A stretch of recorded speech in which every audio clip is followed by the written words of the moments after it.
ढोढ़िया में 32 GB RAM. भला ही नहीं कहली है कि एक बार घड़िए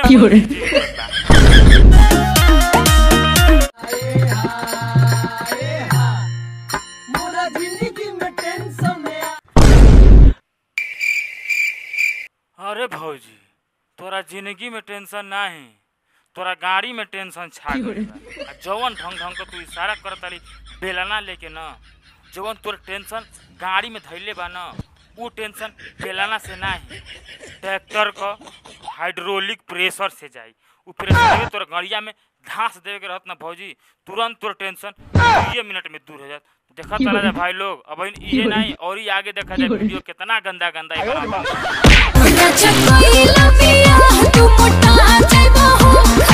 देखा जाए भैया। ई वीडियो पर तो हम कुछ नहीं कहब गाना पर, लेकिन ई जौन वीडियो बनावत है ना भोसड़ी, अच्छा जौन बनावत अगर बहन के चोदो उ एकर बहन चो पक्का दल्ला होई, आ वहू से नहीं तो एकर बहन चोदो भड़वा होई। काहे कि अरे सर तो के जब वीडियो बनावे के रह तो दूध पिया ले अपना लड़कवा के तो वीडियो बनती रे तोरी माई चो, तू तो रंडिये वाली भाग। भाई लोग है कि हम ज़्यादा कुछ नहीं बोलब, बस तू लोग समझ जा अपने से। अब एक बाद मजा आई या तेरा प्यार तो है। तो ये भौजी गाना तो बड़ा सुपरे रहा, मगर तू जवन अपन कारखाना देखा दिलू न, वो कारखाना बड़ा गंदा हो गया बा। उ कारखाना पे तनी साफ सफाई का ध्यान द।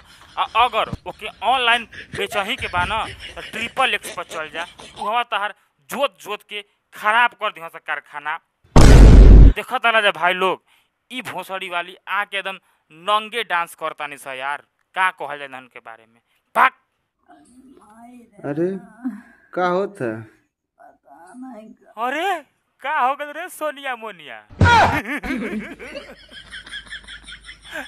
तोरा गड़िया में खूंटा धांस दन हसकारे कोहरत वाली उल्टा होके ठीक कैल हसन।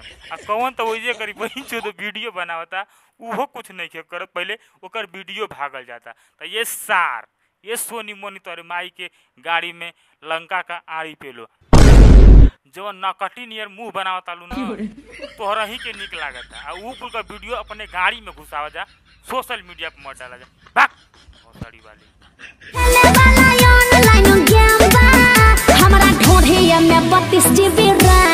का ओमा खेले वाला ऑनलाइन गेम बा, हमारे ढोड़िए में 32 GB रैम बा। तो ये भौजी भला ही नहीं कहली है कि एक बार घड़िए में 32 GB रैम बा। देखा तला भाई लोग, बड़का लाद वाली बिया मुंह ढाक के वीडियो बनावती है, तो मुँहवा सामने को के तब तोर मुँहवा में ये लावा घास रहल जाई, तुरंते तोर मुँहवा में ले खून का आवाज बहे लगी। देखा तला भाई लोग, का कहबो इन्हन के यार, इन्हन के केतनो गाड़ी देला भैया ई मनिह से नाही जला जा, ई मनिह से नाही, इन्हन के सही गाड़ी देवे के बा, सही वीडियो बनइह से। छोड़ा जा भैया, आगे वाला वीडियो देखा जा। ए राजा चलो ना पिपरवा के तरवा ओही जे इहो एगो ट्रेंड चलत भैया यूट्यूब पर। कोनो चड्डी सरका देती है वीडियो में आके, कोनो पैजामा सरका देती है, और ऊपर ले गाना कौन बाजता सुखता नस तो पिया तनी रस ना तो जाम हो जाई। आ पिपरवा के तरवा काहे के घरे में नहीं पेल के तो बाम कर दहल जाई। देखो तारा भाई लोग, का कहबो यार, छी बोही जो हमके रोस्टो मारे में कोनो शब्दे नहीं के मिलत कि हम इन्हन के रोस्ट मारी, का कहिए कर बोही तो गंदा गंदा शब्द बोला जाता भाई। तो चलो जा भाई लोग, वीडियो में आ जाते रही, एक आगे कमेंट कर जा वीडियो पे। हाँ भाई वीडियो देखा जा, हमारा रैंक नहीं करते यार, तो लोग देखो तुम रैंक करी। चलो वीडियो नेक्स्ट बनाओ जी, आज 3 वीडियो शूट कर बानी, साला दिमागे नहीं काम करता भाई। तो चलो जा भाई लोग, मिल जी नेक्स्ट वीडियो में, तब तक के लिए बाय।